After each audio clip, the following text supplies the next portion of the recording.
Бала күтімімен үйде отырсам, жұмыссыз, сот қайтыс болған жолдасымның кредитін төлеуге хақысы бар ма? Пособие по утере ғана аламын, басқа доход жоқ, көп балалымын.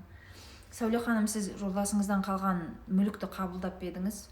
Мұрагерлікті қабылдадыңыз ба? Жолдасыңыздың НПФ-тағы счетін, жолдасыңыздың атындағы үйді, например, өзіңіз отырған көлігін барлығын қабылдадыңыз ба? Қабылдаған жағдайда, онда 6 айдың ішінде мұрагерлікті қабылдайсың ғой, одан кейін банкке өтініш жазасыз, ай сайынғы төлемді сіздің мүмкіндігіңізге сай азайтып беруін сұрап. Сот талап ете алмайды бірден төле деп, сізде айтасыз ғой, пособия жоқ деп. Соттың шешімі бармасын дейді. Соттың шешімі бар болса, жеке сот орындаушы сіздің шотыңызды тексереді. Именно сот болса, кейде просто коллекторлар хабарласады, сотпыз деп. Сол үшін шатастырмаңыз. Егер сізге күнде қоңырау шалып жүрген болса, ол сот емес, ол просто коллектор, скорее всего. Егер коллектор болса, өтініш жазып, ай сайынғы сума примерно қанша төлей аласыз? Төлей алатын мүмкіндік бар ма? Сол сумаға график жасатып алуыңызға болады. Ал егер шынымен де соттың шешімі бар болса қолыңызда, ондай жағдайда жеке сот орындаушыға өтеді іс. Жеке сот орындаушы сіздің кірісіңізден, жалақыңыздан 50% ұстайды. Қазір сізде ешқандай жалақы жоқ, пособия ғана бар. Значит, пособиядан ештеңе ұстамайды, пока төлемей тұрасыз деген сөз. Но в будущем сіз ресми өзіңіздің шотыңызға зарплата алатын болсаңыз, онда сізден 50% ұстап отыруға құқылы. Егер сіз мұрагерлікті қабылдасаңыз, мұраны қабылдамаған болсаңыз, онда сіз кредитті төлеуге міндетті емессіз.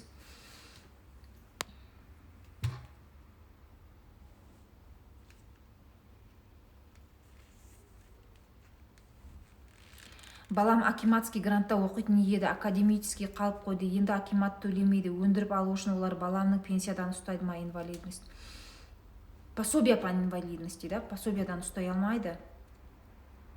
Сіз восстановить етуге өтініш жазып көрсеңізші, кейде сондай гранттарды егер сотқа қарай өтіп кетпесе, восстановить етуге мүмкіндік болуы мүмкін. Сіз балаңыздың неліктен академический қалып қойғанын, әртүрлі ситуация болады ғой, мүмкін үйде біреу ауырып қалды, немесе вот балаңыздың өзі ауырып қалды, немесе тіпті оның сабағын оқитындай мүмкіндік болмады. Соларды жазып, өтініш жазыңыз, мүмкін грантын қайта восстановить етіп береді. Ол енді мемлекеттен бөлінген ақша ғой. Ал егер де грубый нарушение болып, грантты восстановить етпей ақшасын өндіру болса, пособиядан ұстамайды, табыстан ұстайды. Табыс, кіріс, жалақыдан ұстайды, егер бар болса. Алимент 18 жастан кейін төленеді ме?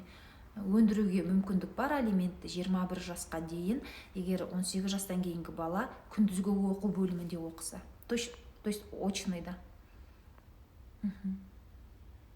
Алимент туралы бізде балаға алимент өндіру курсы бар. Бұйыртса жақын арада оған да бір ограниченный адамға, то есть шектеулі адамға жеңілдік жасауымыз мүмкін. Ол жерде 15 видео сабақ, 15 құжаттың үлгісі, әлгіндей сол 21 жасқа дейін алимент өндіру, қосымша декреттегі анаға алимент өндіру, олардың барлығының өтініш үлгілері бар. Қай банктен кредит алған жақсы, оны жеке есептеу қажет, тиімді несие сабағында үйренесіз. Белгілі бір банкты мақтап, сізге өтірік мәлімет бермеймін. Банктердің пайыздары күнде өзгереді, достар. Қазір карантин кезінде мен мысалға күнде анализ жасаймын, арнайы источниктардан мен көріп отырмын, пайыздары өзгеріп жатыр. Сондықтан оны үнемі есептеп отыру қажет болады. Қай банктен кредит алған тиімді екен. Мысалға белгілі бір банктен маған кредит тиімді бергенімен сізге ол тиімсіз беруі мүмкін. Неліктен? Себебі менің жасым басқа, сіздің жасыңыз басқа. Мен басқа қалада тұрам, сіз басқа қалада тұрасыз. Менің қаламдағы орташа айлық басқа, менің айлығым басқа, сіздің қалаңыздағы орташа айлық мүлдем басқа. Мысалға Атырау мен Алматыдағы айлықтар басқа ғой. Сатылатын заттардың, сүт, нанның бағасы басқа. Демек кредиттің пайызы да басқа болады, достар. Соны жеке-жеке есептеу қажет. Балалардың әкесінде 2 фура бар, жүк тасиды, содан алимент саналады ма? Түсінбедім. Алимент табыстан саналады. ИП-сы бар ма, жалақысы бар ма, сол табыстан саналады. Егер ешқандай табысы жоқ болса, күйеуіңіздің ресми түрде, баланың әкесінің, сол фураларға арест қойып, соны сатып, жеке сот орындаушы сізге фураның есебінен алименттің сомасын өндіріп бере алады.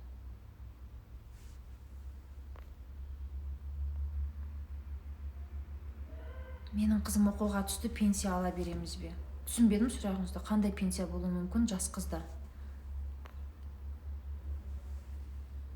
Достар, зейнетақы, яғни пенсия мен пособияны, яғни жәрдемақыны шатастырмаңыздар. Пенсия, пособия разные. Жәрдемақы, зейнетақы екеуі екі түрлі.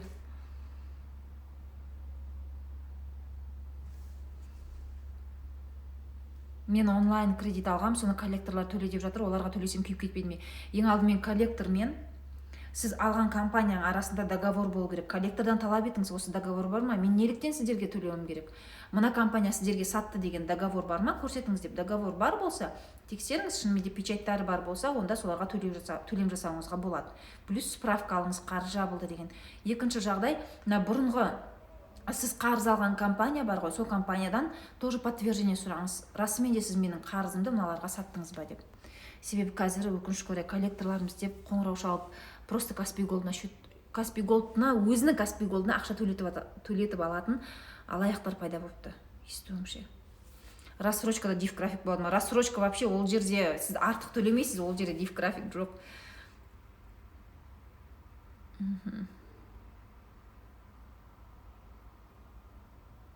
Как рассчитывается по уходу до года? БГОХа жақында ғана, осы январь айында, жаңа жылдан соң мен инстаграмға бір пост салдым.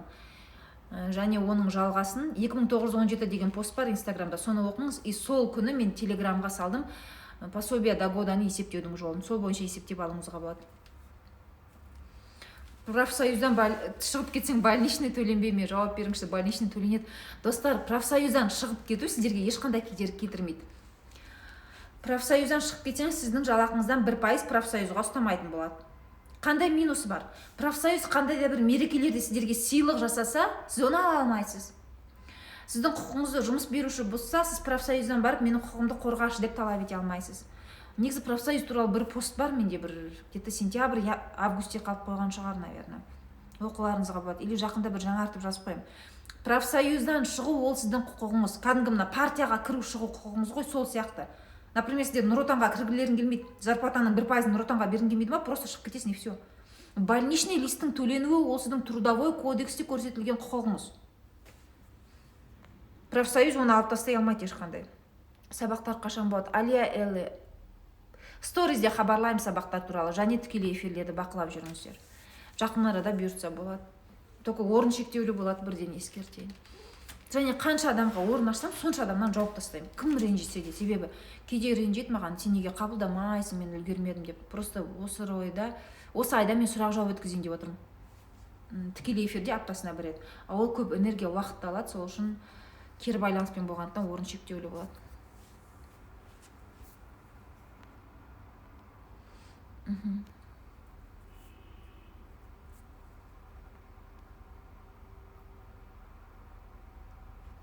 Ой. Ол үшін айғайлап ән айтыңыз, қамықпаңыз дейді.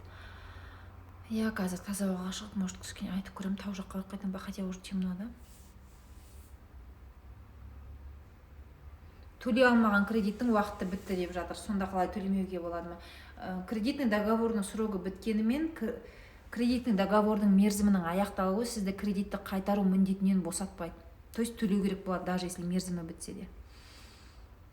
Неге жыладыңыз? Жыламадым, жылағым келді.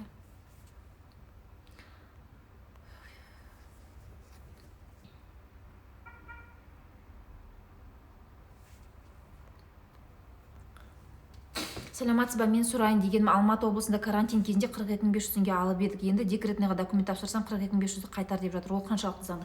Осы сұрақты мен бірнеше адамнан естідім. Менің ойымша, мүмкін сіз жалған мәлімет бердіңіз бе? Сол адамдардан ғана талап етіп жатқан сияқты.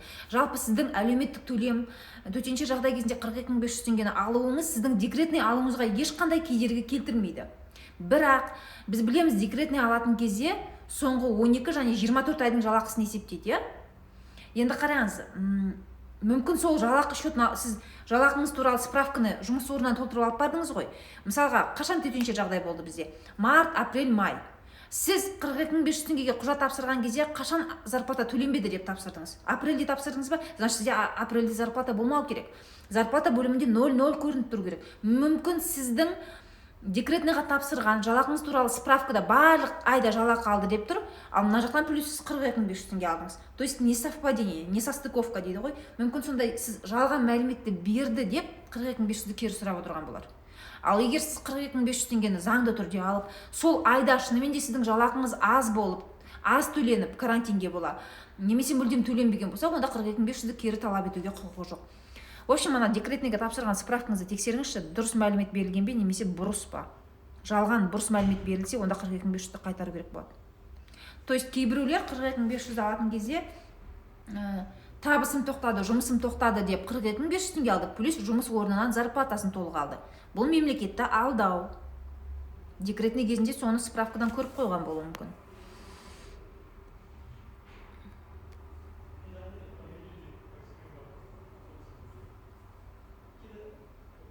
По уходу за ребенком қанша алады, неше жасына дейін? Ажырасқандар балам енді дүниеге келеді. Мен парақшамда пост бар, январский 2917 деген үлкен цифра тұр сары жазуда. Соны оқысаңыз түсінесіз қанша. Пособияны сол жерге жазған.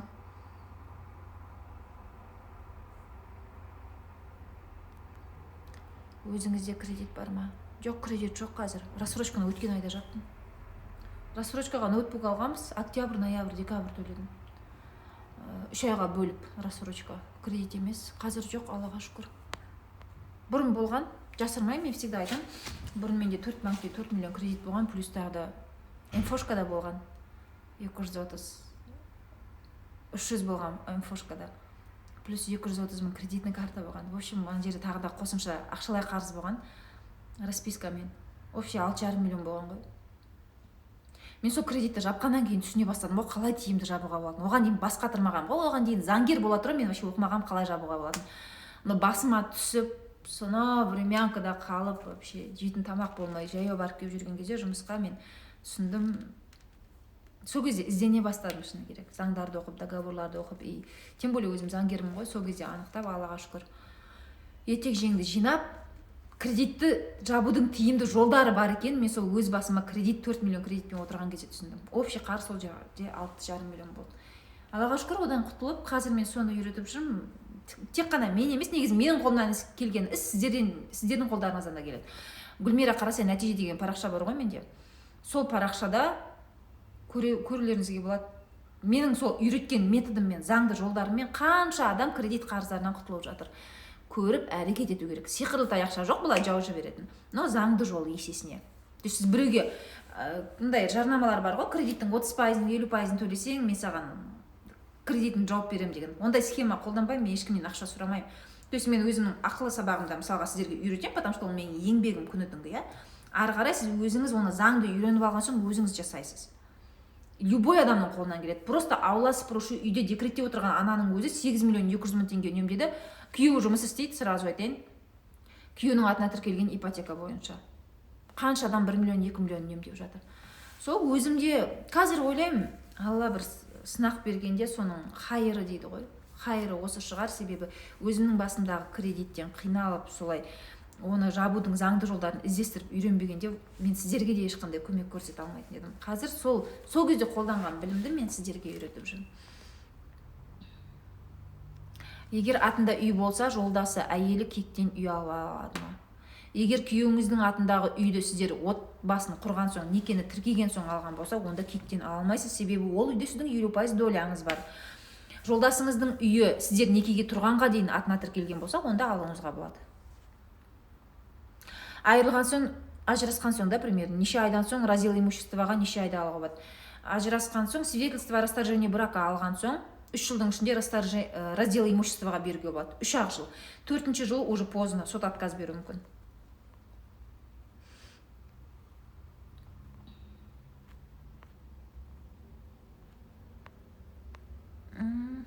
Қатып жатыр дейді, жарайды. Wi-Fi өшіп қалды ма екен? Wi-Fi өшіп қапты ғой. Бізде жылда премия беретін, жаңа жылға бермей қойды, жылда беретін. Достар, премия беру-бермеу жұмыс берушінің құқығы. То есть міндетті емес. Мүмкін биыл карантин болғандықтан жұмыс берушінің табысы аз болды, бермеді. Және ол оның құқығы, заң бұзушылық емес. Себебі трудовой кодексте көрсетілген, жұмыстың результаты жақсы болса, жұмыс беруші премия беруі мүмкін деп. Мүмкін, міндетті емес, мүмкін. Ал егер де 100 жұмысшы бар, 99-на премия беріп, сізге ғана бермей қойса, ол заңсыз болады. Егер сіздің де дисциплинарный взыскание, жұмысқа кешкен, немесе әлгінде көп уақыт больничныйда жатқан деген минустар болса, бермеу мүмкін. Ал егер 100 адаммен қатар жұмыс істеген болсаңыз, беруге міндетті. Егер барлығына беретін болса, беру-бермеу премия ол доходқа байланысты ғой. Тиімді неше сабақтың уақытын айтыңызшы. Так, өтірік сөйлегенде болмайыншы, примерно қашан. келесі аптаның басында примерно белгілі болады қашан скидка болатыны. Келесі аптаның басында 18-19 күндері шамалап айтайыншы осылай. Но скидка болады осы айда обязательно, егер үлгерем десеңіздер. Плюс осы айда менде бір күшті ойлар келіп жатыр. Сұрақ жауап өткізгім келеді, кері байланыспен тиімді несиеге қатысушыларда тікелей эфирде. Плюс тағы бір жақсы, пока үндемей ақ қояйын. Тағы жақсы бір шарт қосқым келіп отыр. Кредитті төлеуге болады ма пенсион фондтағы ақшадан? Жоқ, пенсион фондтағы ақшадан товарный кредитті, ақшалай кредитті төлей алмайсыз, тек қана ипотекаға қатысты төлеуге болады. Ипотека баспанаға қатысты. Ем алуға, егер ол ОСМС және ГОБМП-нің ішінде жоқ ем болса, және инвестиционный жаңағыдай инвестиция салып көбейтуге соған 3 жылға ғана қолдануға болады. То есть ақшалай кредитке қолдана алмайсыз.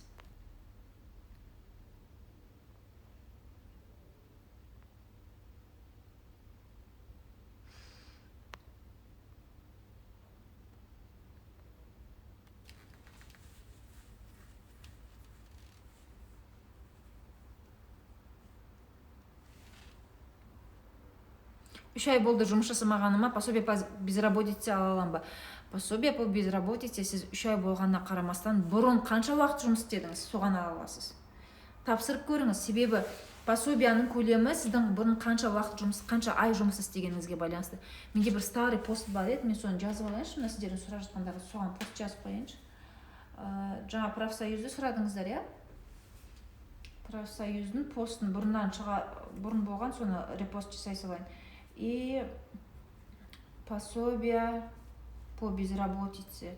Просто ол жерде арнайы сұрақ бар, кім қанша ай жұмыс істеді, соған қарай береді пособие. Микрофинанстан ақша алғам, оны просрочка болған төлемеуге болады ма? Болмайды. Достар, жаңадан қосылған оқырмандар, мен кредитті мүлдем төлемей қоюды, мүлдем қарызды қайтармауды үйретпеймін. Оны жабудың тиімді жолын үйретем. Ал енді достар, мен эфирді аяқтайын, себебі уақытым ұзын болса, ұзақ кетсе, әрі менде Wi-Fi өшіп қалды, терезенің алдында тұрған, эфир сақталмай қалуы мүмкін.